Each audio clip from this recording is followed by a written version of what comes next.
On a gray April Sunday, the Road to Healing tour stops at a gathering hall on the Tulalip Indian Reservation in Washington.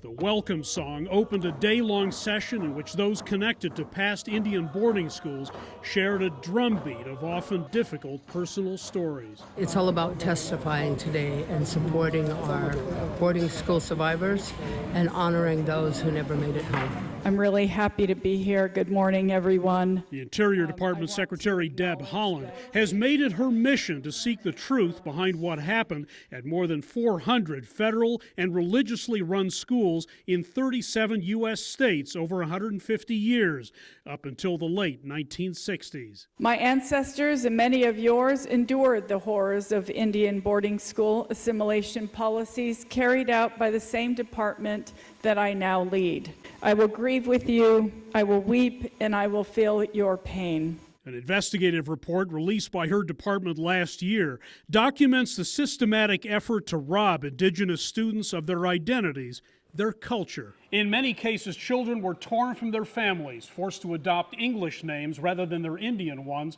and forced to stop speaking their native languages. The schools were run military style with forced labor. Physical and psychological abuse of children was widespread. In the dormitories, of course, the kids would be crying because they're lonesome for their parents. Sometimes the priest who shared a little room off the side there would get disturbed about that. He would come out with his belt, pick up a kid off the bed and whack him for crying. Of course, when you're 6 years old and you see that, you get scared. You start holding things in. Only now are stories like these coming to light. There was a lot of things I seen, a lot of things I learned, a lot of things I don't want to remember. I'm 99 years old and I'm still healing yet. And it's hard. It's very hard. The Federal Indian Boarding School Initiative is aimed at addressing that trauma and creating an oral history of those schools. Our federal records alone can't tell the whole story.